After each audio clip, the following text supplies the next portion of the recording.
प्रिय दर्शक बंधु जय जगन्नाथ जय मां संतोषी। आज ज्ञान गंगार सप्तम कार्यक्रम आपण मानक मोर स्वागत। आज आलोचनार मुख्य विषय है घरे गृहिणी माने रोषेई केमिति करिवे। घरे गृहिणी माने रोषेई केमिति करिवे।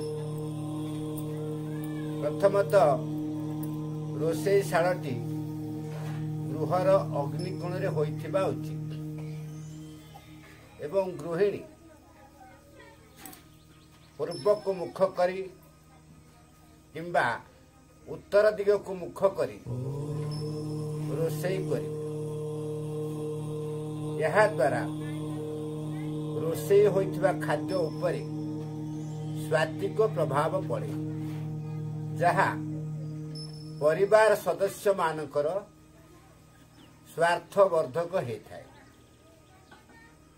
एवं समस्त कार्य समस्तर आत्मसंतोष मिलता है।